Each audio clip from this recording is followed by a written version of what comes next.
I know you personally as a friend, but share your awesome story about how you got to creating the #1 motivation website in the world with over 100 million views to date. Wow.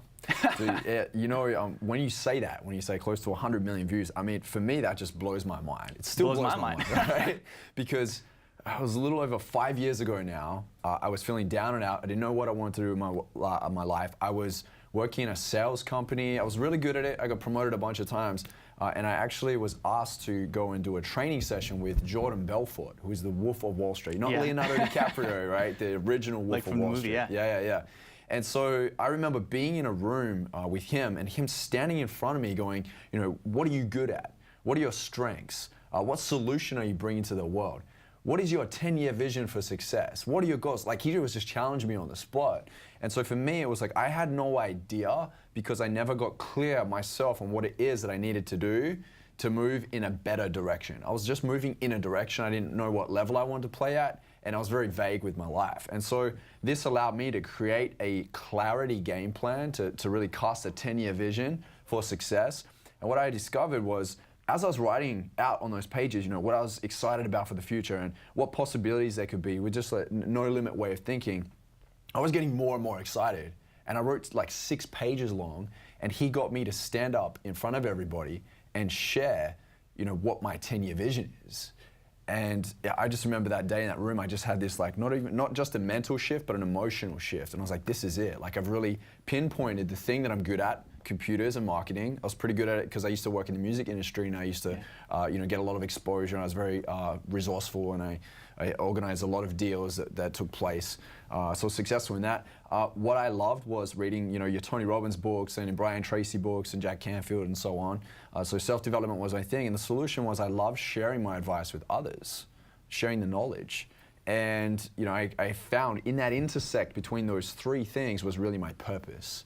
And I started living in my purpose. And you know, there's something amazing about living in your purpose. There's just so much energy around it, and it also inspires others in the process to want to help you, to want to work with you, and to want to share your message with the world. And that's why, you know, we've reached close to 100 million views. It's just, that's it, man. That's the formula. It's an incredible number. I think when a lot of people look at Joel Brown today, they see a good-looking, successful guy who makes it look easy. You know what I'm saying? You make it look easy, but knowing you personally, I know your past.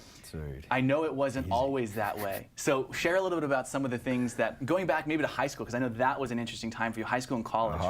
It definitely was. You know, just on that point, I had somebody not long ago say to me, you know, Joel, it looks like you have such a fun life. It looks so easy. And I'm like, are you kidding me? A fun life, easy? I'm like, you know what? Most days I'm working my ass off. I'm working hard, or I'm working very smart and being very strategic about what it is that I need to do. But this is the thing, because I work hard for my goals and for my vision, the time that I get to have fun, it's 10 times better than it ever would have been because I put that work in. And so a lot of people live their life just kind of just getting by and just living in the comfortable zone, and I'm not about that. You know, all the amazing things in my life that have come about, opportunities and amazing people that have come about, is because I've stepped outside into the growth zone and pushed myself each and every day. I put myself on the line. And so that's really an important thing to remember when you're chasing your dreams and your vision, is you got to get uncomfortable. Like me, you weren't always confident and well-spoken. So go back to that place, because I know in high school and college for myself, I'm not the person who I am today. And I know that you weren't either. So go back to high school or college, around that age where maybe you weren't as confident as you are now, or well-spoken or successful. What was the thing that sparked a change in you that led you on the path to where you are now? Yeah. You know, back in high school, I was beat up pretty bad. You know, I was bullied throughout high school. I actually was a great student up until maybe year 9, year 10, and then the bullying started. And so I hated injustice. I learned kickboxing and capoeira as well, the Brazilian martial arts. So I was like really confident in myself on like protecting and defending myself. And I started sticking up for people that were getting bullied. And it turned around on me, and all of a sudden I was a challenge for these bullies at school. And so I got jumped, I got my face punched in, and teeth broken, and my white school shirt was covered in blood. And I hated the world. You know, I was at a point where I was embarrassed of being beat up in front of everybody. And I went back to school. I ended up leaving, you know, because it just continued. And that was the decision there where Am I going to continue to go down the path of this is like, unfair and like, why me? Or do I discover like, what is something that really lights me up? And I chose the better path. I chose music and I went all in. I was a DJ and a radio host for one of the top hip hop and R&B stations in Western Australia at the time. I leveraged off that. I started interviewing some of the most successful recording artists. And then we scored a deal, which was like under a subsidiary of Atlantic Records, and I moved out to Miami and lived there. Bottom line, I wasn't happy after a while in the music industry. It just wasn't for me. There were these little, what I call whispers of wisdom that were coming up. It was these little signs.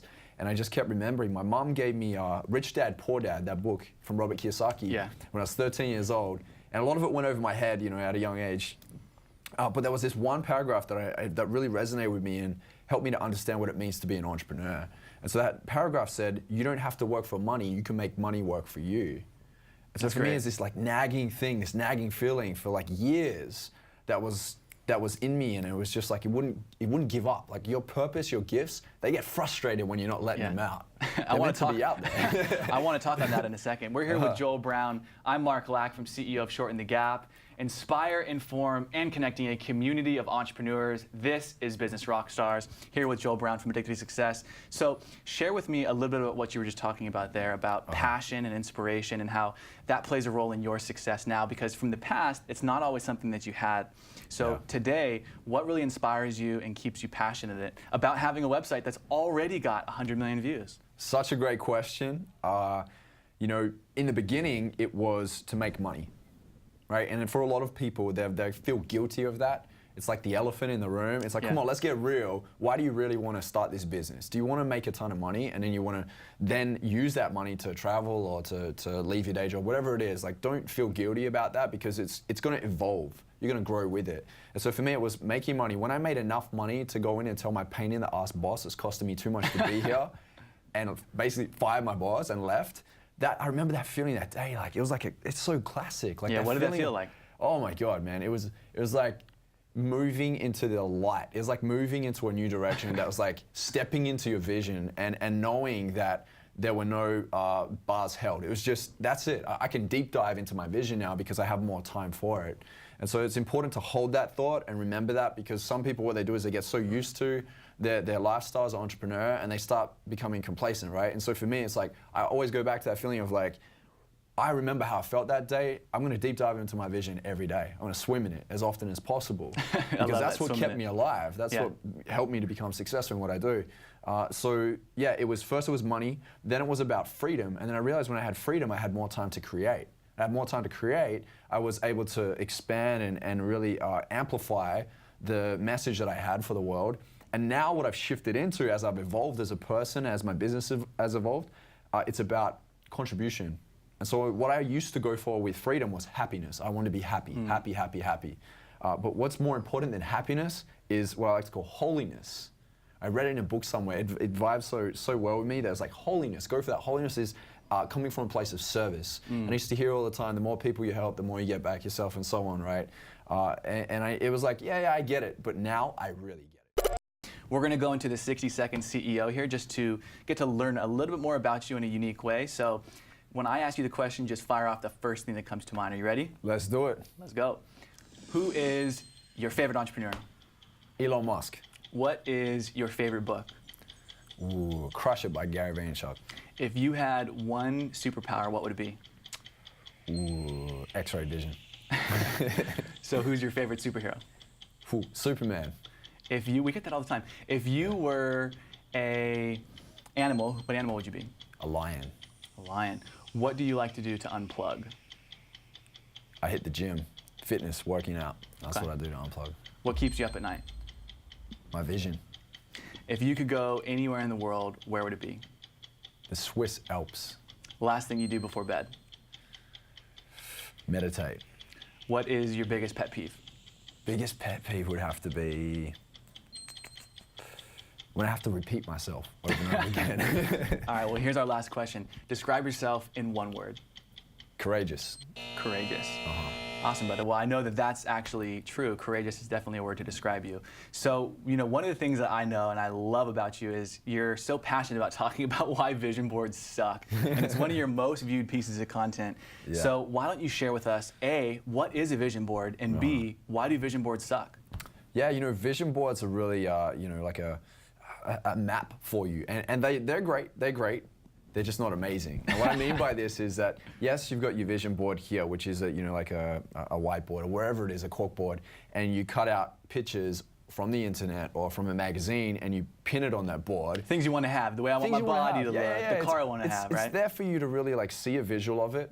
And so my beef with vision boards is, look, they're great and it's good as a starting point, but I know a lot of people that they create these vision boards and then they hang it up on the wall and they walk past it, week by week. That's it, they forget about the vision board. They think it's magically going to appear, right? Yeah, exactly. It kind of makes them feel like they've already achieved it because they see it. What is more powerful than a vision board is moving away from that crutch of relying on the vision board and actually practicing the art of visualization. And so when you practice the art of visualization, you actually start to build this self-reliance and this belief within yourself, which you can carry everywhere with you. You don't have to cart a vision board like this around everywhere you go. It's here in your head. You practice it, rehearse it over and over again. And what happens is when you practice it over and over again, it's crazy how the brain works. It actually starts to reconfigure itself to serve you in that way, to make your reality align with the visions that you've been thinking of, right? So how can somebody take what you're talking about and implement this in their life? Great question. Start with a vision board, get a good idea of the visuals. If you're not a very visual person, some people just aren't, but practice this. Practice really visualizing what it is that you want to achieve. Don't fill it with 20, some people just fill the vision boards like 50 different things. Focus on a few for now. They see it as like an art project. Oh yeah, it looks cool, but it's going to be hard to achieve if you just flood it. So really it's just practicing visualizing it, and I like to sit and really close my eyes. It sounds super cheesy, super corny, but sitting and closing your eyes and really feeling it in your body. When you make that emotional connection with it, that's huge. It fires you up. It's like jumping on an airplane, right? People get nervous before they get on the airplane because they're visualizing it over and over again, them being on the plane might go down, whatever it is, right? Some people are super sensitive to flying. And so that's how powerful the brain is that you can actually trick your body and yourself to thinking that this is reality when in fact it's not. You're just thinking about it. Yeah. So how about you start thinking of thoughts that are going to empower you to achieve your vision?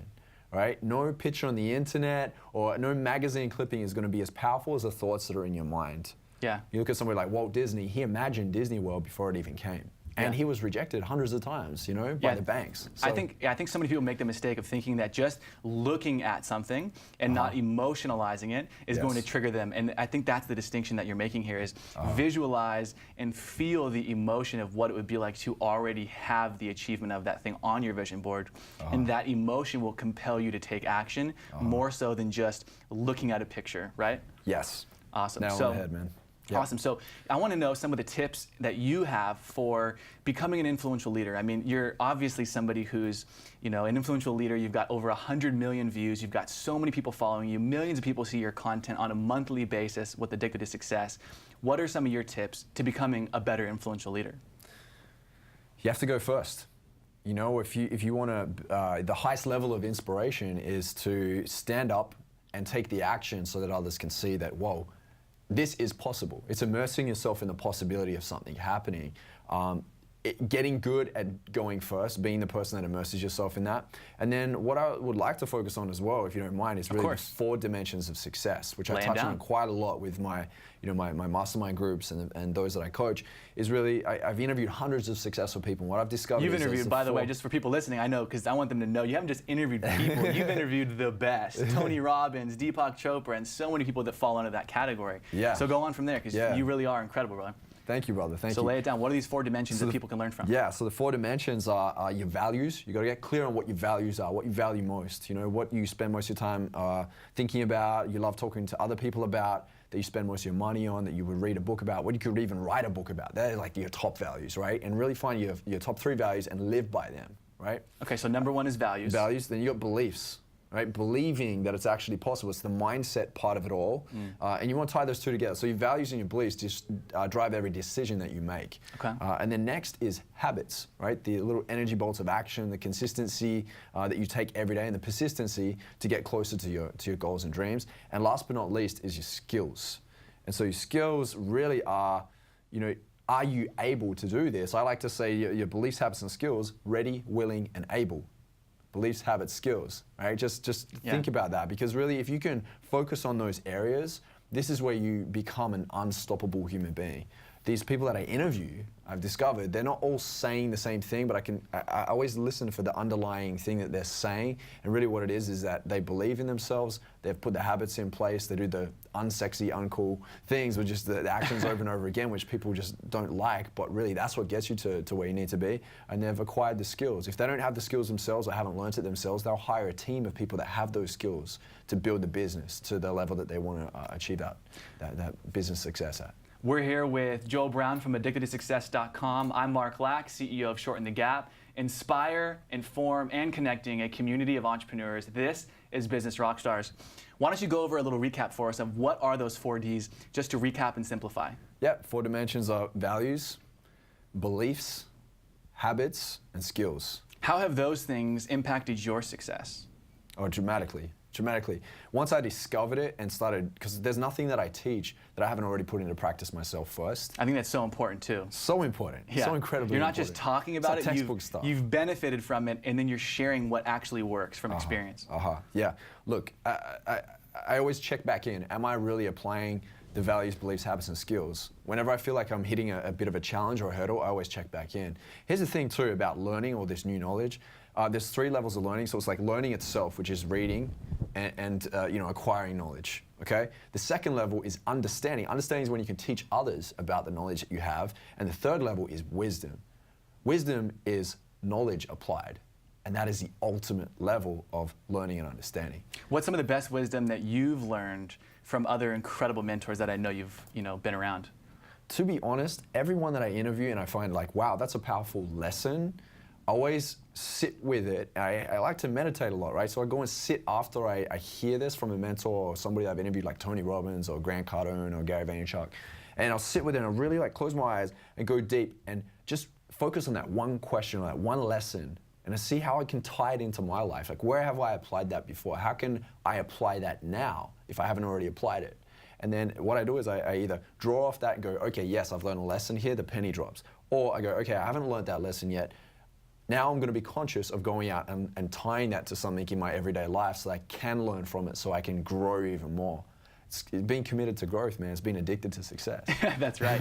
One of the things that stood out to me that you just said was meditation. And I think maybe some of the entrepreneurs or wantrepreneurs tuning in right now maybe have a negative association to the word or the act of meditation. Could you explain what is meditation for you and how has it benefited you? And ultimately, how can it benefit somebody who's maybe not meditating? Because I myself didn't always meditate, and I do. So going back to you, how important is meditation and how can somebody benefit from that? Yeah. First, I'd say don't knock something that you haven't tried. Second, I'd say most people give up on meditation because the start is always tough to get into. With anything, right? With anything, right? But meditation gets better and better the more you do it. And so meditation, you could Google it. There's so many benefits for meditation. I just found that, after interviewing hundreds of these successful people, I discovered patterns, and I found that meditation just kept popping up. It was insane. Even some people that I never thought would meditate, they meditate. Or they do some form of it. It could be prayer, it could be sitting and doing like a visualization exercise, or just sitting and focusing on the breath. It could be like transcendental meditation with a mantra. Whatever it is, they find a way to close off the senses and really unplug and let their mind recalibrate. And so when you shift into more of a conscious state, that's when you can really check in on yourself and realize, like, wow, this is what I'm doing. You can ask yourself important questions in those moments, which could change your life forever. A lot of people act unconsciously and like robots, just walking around like this, like through life, and wondering why things are happening to them. Because and hoping their vision board will come to reality. Exactly, you got it. Yeah. I think something that was inspiring to me was finding out that, incredible mentors and influential leaders like Oprah and Steve Jobs and so many Fortune 500 CEOs and all these incredible entrepreneurs, Tony Robbins, all of these people that I know, maybe I'm speaking for myself, but that I look up to as role models and mentors, they all meditate. Yes. And so it's something that I began to model or copy because I see other people benefiting from it. And so what is one simple thing that somebody can do to meditate? And maybe that's not the right word, but right, what's something simple, like you said, breathing. What's a simple act somebody can do to control how they feel throughout the day? Yeah, always go back to the breath. Focus on the breath. As adults, if you're an adult, I think children, babies wouldn't be watching this right now, but think about it, when a baby's brought into this world, it's like a perfect breather. It just breathes perfectly, right? And so for us, as we go through life and we have these limiting beliefs and we have these stresses and you know, might have health problems and so on, we start to lose our breath. And we don't focus on it. We're shallow breathers and we're anxious breathers and our shoulders are uptight. And so it's really important to have that time to really wind down, to reconnect with yourself and focus on your breath. And when you focus on your breath, when you can slow your breath down, you slow your heart rate down. And your mind slows down too, and it gives itself a chance to really recalibrate and for the stuff to float to the surface. Breathing is really important, but you're so full of wisdom and knowledge and experience because you're in this space of personal development. I want to know, if you've got 30 seconds left to live, what is your 30-second speech that you want to leave people with? Oh. Entrepreneurs and entrepreneurs. This is a question I ask every I know it every is. guest. That's why I'm copying your question, because it's so it. powerful. Love it. Be courageous. Know that you already have it in you to bring forth the gifts and the purpose that you're here and designed to bring to the world. Know that no matter what you do, no matter what space you play in, everything is perfect. But you have to believe first that you're worthy of great things in this world, and you're worthy to play your part in this world, because everyone here is put on this earth for a reason. Believe in what it is that you have within you and bring it forth with no bars held, and be unapologetic and courageous in all your attempts in life. Woo! Joel Brown from Addicted to Success. Thanks, brother. It's been an absolute pleasure. Appreciate it. Those are some great tips.